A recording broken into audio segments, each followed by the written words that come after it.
Hey everyone, welcome back to another one of my videos.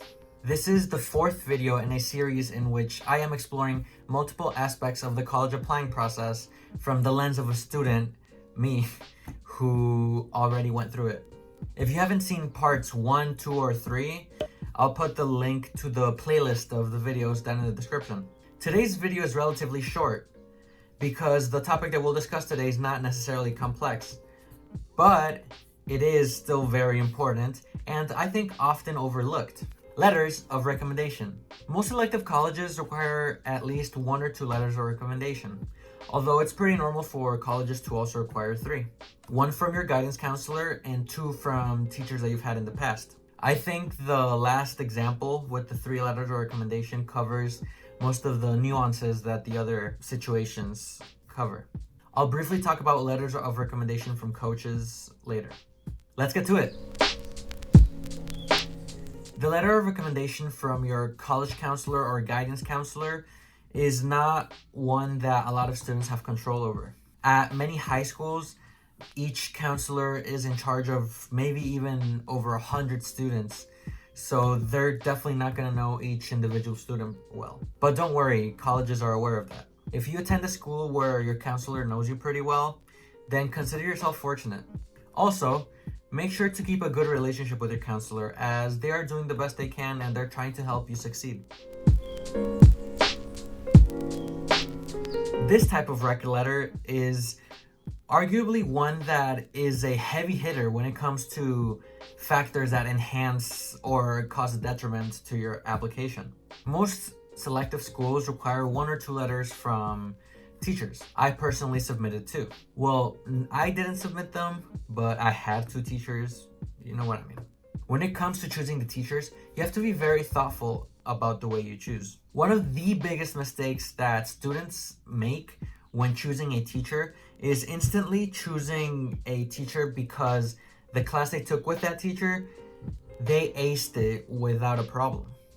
The issue with this approach, and it's a pretty big issue, is that even though you did really well in the class, the teacher probably didn't get to know you well as a student. And by that I mean how as a student you perform when you're facing challenges or when you're being pushed.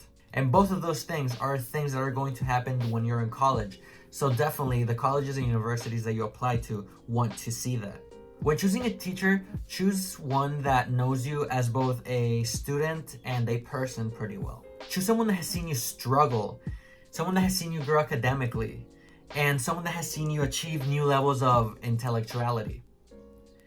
That's a word, right? If you didn't get an A at the end of their class, that's fine, you know? What mattered more was the process in your learning path. That's why it's very important to be engaged as a student.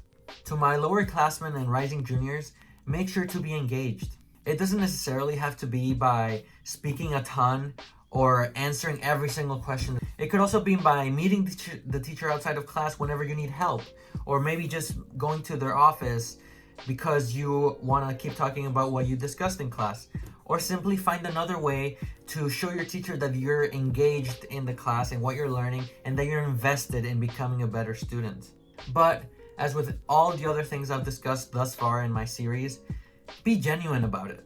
No one likes a fake student who pretends to be interested in things that they're really not.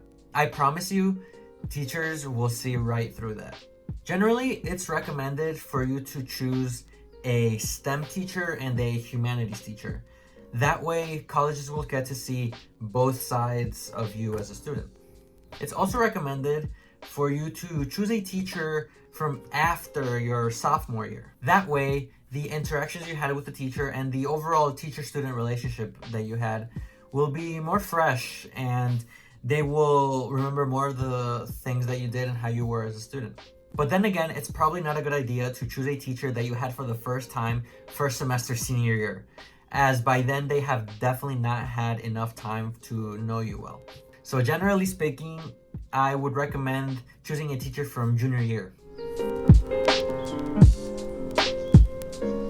I'm not going to dwell on this subject very much because I have never been a big or good student athlete. So I didn't go through the process of choosing a coach to write a rec letter for me.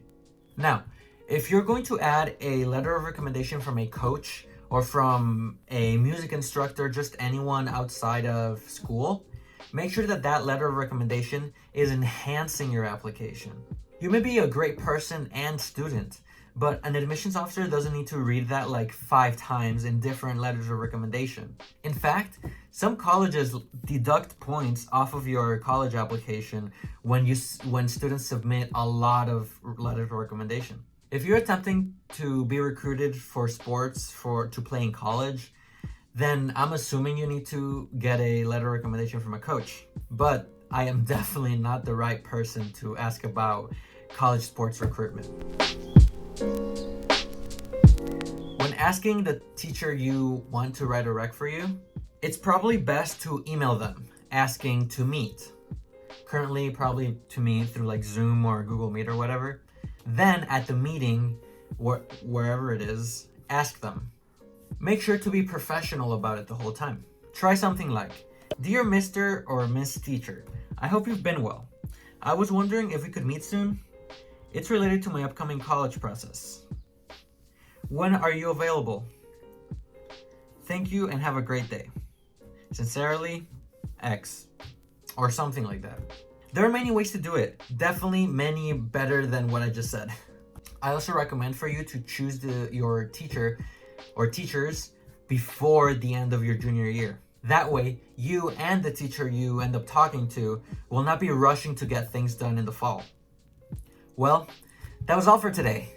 I hope this video helped you somewhat. If you have any comments, questions, or concerns, please leave them down below in the comment section. If you have a tip that you think everyone should know about the college process, and also leave it down below. Thank you so much for watching. Please like, subscribe, ring that bell, as a lot of YouTubers say. Stay safe and have an amazing day. Bye.